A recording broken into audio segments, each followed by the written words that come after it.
Crime reviewers, it's Courtney coming back at you again for another review. Let me ask you a question. What do Gabrielle Dennison, Ashley Nicole Black, Quinta Brunson, and Robin Thede have in common? Well, they're women and they're comedians. Pretty funny comedians. Black comedians. They're also the stars of HBO's new hit show, A Black Lady Sketch Show. And today we're going to review that for you. Before we get into episode 1 though, we're going to get into the drink. Today I'm drinking moonshine. Old Smoky, Tennessee moonshine, in fact. This moonshine was flavored with peaches. It was filled to the brim with peaches. It was kind of like a can of peaches, but they were soaked in moonshine, and it's good. I put some maraschino cherries in there, gave it a splash of ginger ale. I'm enjoying my Sunday. Black Lady Sketch Show. Black Lady Sketch Show is produced by Robin Thede, co-produced by Issa Rae. Of course, you guys know I love Issa Rae, so of course I was going to support a Black Lady Sketch Show. I get into episode 1, and I'm kind of let down. I love that Yvonne Orji was on episode 1. I liked a couple of the sketches. For instance, I really got into the Bad Bitch Support Club. Sorry for blanking on the name of it. Angela Bassett was in it. I liked The Invisible Spy. I started to understand what they were doing with the sketch called The Event. But overall, episode 1 kind of left me feeling like, this isn't really funny. But I decided I was going to stick it out and I was going to support. I stuck with the show, made it past episode 1, and now I'm on episode 2. Episode 2 was still just okay. We still had sketches like The Event on there. Invisible Spy continued and unfortunately died in episode 2. Not the character, just the sketch. And if I'm thinking about it without trying to look down at my notes, which you just saw me do, I can't really think back to anything that was on episode 2 that made me say, oh, wow, I really like this show. So I still came off of it feeling like, man, am I going to stick out this show? And unfortunately, that carried into episode 3. The one thing that I liked about episode 3 was the fact that they did the 227 tribute. 227 was one of my favorite shows back in the day. And yes, I was watching it on reruns and everything, but I really enjoyed it. Robin Thede could be, and she might be because I didn't do her historical background, she could be Jackée Harris's freaking daughter. Like, when I saw the preview of that episode, I was like, oh wow, they got Jackée. And then I was thinking, but did they really? And then when Robin Thede came out, it was like, oh wow. Like, if you just watch the preview and you're like, wow, they got Jackée. And it's like, they had Jackée. You're going to see her if you watch the episode. But she ain't walking out that door going, Mary, or whatever it sounds like. That's all Robin Thede, and she does it great. She does it well. It was a really good 227 sketch. I think it kind of puttered out at the end, but it was good. So in episode 4, we've got the incomparable Patti LaBelle in a sketch that, this is the only one I'm going to talk about in episode 4, because it's Patti LaBelle. It's called On My Own, and it's about a breakup. Dude breaks up with Ashley Nicole Black's character, and during the breakup, Patti LaBelle just magics into the room and she starts singing On My Own. Now, if you know me, and a lot of you guys don't, but get to know me, I love Patti LaBelle. Love, love, love Patti LaBelle. Patti LaBelle is my grandma's favorite singer. I grew up listening to Patti LaBelle. I've seen Patti LaBelle in concert, and I think I would have felt exactly like the guy felt when Patti LaBelle magicked into the room, like, this is Miss Patti LaBelle. And it's weird to see how Ashley Nicole Black is acting, or her character is acting toward Patti LaBelle, because apparently Patti LaBelle does this to her in every breakup, and she does it anytime there's a breakup, whether it's at a restaurant, whether it's at home, and now she's added backup singers. So, whereas everyone else is starstruck, Ashley Nicole Black's character is like, I'm over this. What you come to find out, though, this is like a real life sketch concerning, you know, the breakup process. You know, if you're the one who's getting broken up with, you're probably heartbroken unless it's time for it to be done. And a lot of people console themselves with music. Patti LaBelle, was the personification of someone sitting around listening to her record On My Own until they get better. So when Ashley Nicole Black finally got to the point where she's like, I'm gonna be okay, and she sings with Patti LaBelle goes away. And that sketch, it's hilarious to me, because at the end of that, the guy's like, well, damn, Patti LaBelle's gonna be stopping by. And he's like, well, maybe we can patch this up. And she's like, didn't you hear the song? It's on my own. Like, we damn near had a concert. Get out of my apartment. That was hilarious to me. That was episode 4. There was a lot more in there. There was more of the event. But Patti LaBelle made episode 4 for me. Episode 5, though, was... Oh, actually, that's a lie. I love Patti LaBelle. But the best sketch of the entire season, I love 227, I love Patti LaBelle. The best sketch of the entire season was Rome and Jaleesa.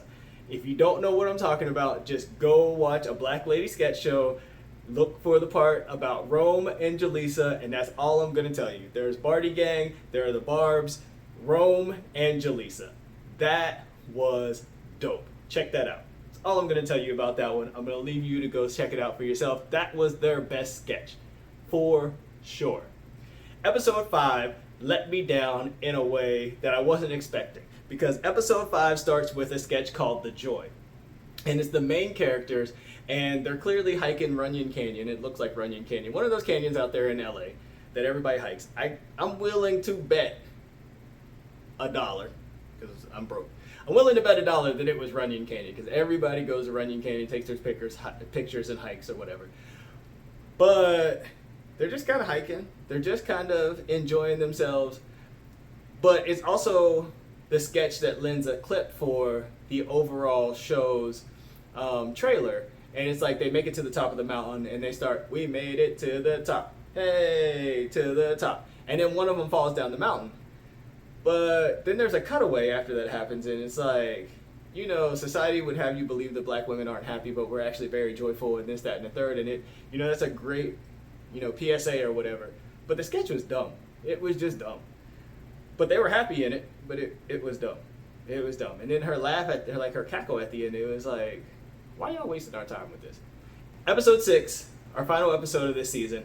And it had some really good sketches in it. There was one like Purgatory. I think it was called Eat All Night. Was the diner. It was a black-owned diner in the hood. And what's funny is I had recently been out to LA, and every time I go to LA, I eat at a particular restaurant. I won't name it so I don't get sued. But the last time, and I've been to multiple locations of this particular restaurant. It's a very popular restaurant. I'm not sure that it's black owned, but it is black themed. I guess if that's a thing. It attracts a very large black crowd. How about that? Anyways, I went to a location I had never been to.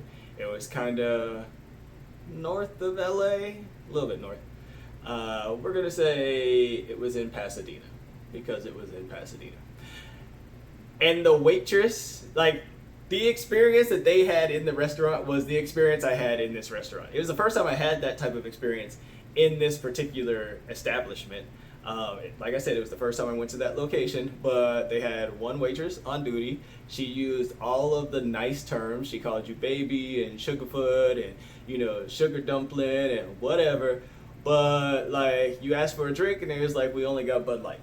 Or, you know, we don't have sugar for the sweet tea, but we have sugar for the iced tea. Like, it was that type of situation. It was like BYO silverware.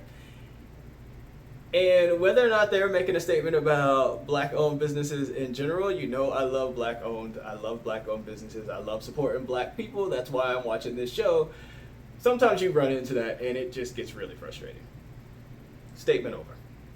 And then I guess the last sketch I'll talk about in episode 6 was Get the Belt. This is another cameo from an Insecure character. And it was really good because it was like, if you grew up in a black household, there's a really high probability that you lived this life. And they just made it a game show. It's like the parent who is calling you to come change or hand them the remote, and it's like right there in front of them. We all did that. Or it wasn't my mom who was this person. My dad was this person. If my dad could ask me to come from Maryland to Ohio to get him the remote right now, and I would actually do it, he would call me and be like, I need you to hand me the remote. I'll see you in 5 minutes. Like, he's the type of guy who thinks that if he calls my name, like if he hollers, that we should be able to hear him no matter where we are. And if we don't respond as if we didn't hear him, why didn't we hear him? He is the mom in this episode. Anyways, But everyone's lived that life. So it's like, okay, you called me down here to hand you a remote that's 5 inches away from your fingertips. So I hand you the remote, and then the batteries aren't working, so that's my fault too. So I got to get you the batteries. So I give you the batteries, and then it's like, okay, but then I can't watch the show, or I have to be quiet about it, or turn down the TV if I'm going to turn the channel while you're sleeping, because turning the channel while you're sleeping is an issue, right? Because you're still watching that television. Anyways, this is something that all black children have probably lived. Most black children, I won't say all, but it was very relatable. It was a good sketch. They turned it into a TV show. It would be interesting to see if we could actually make that a game show. And then, the event lasted through all of the episodes. There was just so much going on in the event. I'll let you catch that on your own. But overall, the season ended strong. And I think they ended it strong so that they can pull us back in. They got renewed for season 2. So we'll be able to catch season 2. I think that there are some things that they did well. I think that there are some things that they did not so well. I think the one most important thing that they did was they waited until like episode 3 to bring Issa in. Because if you were anything like me, which I'm sure most of the people were, all they heard was Issa's tied to a new show. So everybody tuned in to try to see Issa. And they wanted to make it without Issa. This is actually Robin's show. Issa's just a co-producer, and she's not even a co-star. She's a guest star. And I think she guest stars in 3 episodes. So I think that was smart. I think it was smart to wait until episode 3 to actually bring Issa in, because even if people are just tuning in to see Issa, those people are going to tune in and see Issa episode 2. They're going to tune in to see Issa episode 3. They're going to tune in to see what Issa's going to do on this show. So if you wait until episode 3 to get her in there, then you've already got 2 episodes out of them. You got half a season out of them, out of those viewers. Excuse me. So that was smart. I think there's a lot to build on. I think it ended strongly. I think you should go check it out. I'm going to be honest with you. You're going to have to want to support them to make it through episode 1 to 3. But once you've done the work and you get to episode 4, it's a really good show. It's really funny. I support these women. I hope you guys support these women. And I hope you guys continue to support Ryan Reviews. How you like that segue? Thank you guys for watching. Please like, share, and subscribe. If you enjoyed this episode, please tell all of your friends to go and subscribe, hit the notification bell, and watch Ryan Reviews. I don't know what else I'm going to review for you guys coming up. If you've noticed, Tanisha isn't here. This will most likely be the new format of the show. We haven't broken up, but Tanisha has had some other changes in her life that's required her to step away from the camera. But anyways, until next time, I hope you guys do well. I hope you check out Black Lady Skep Show. I'm going to stop saying I hope. Talk to you guys later.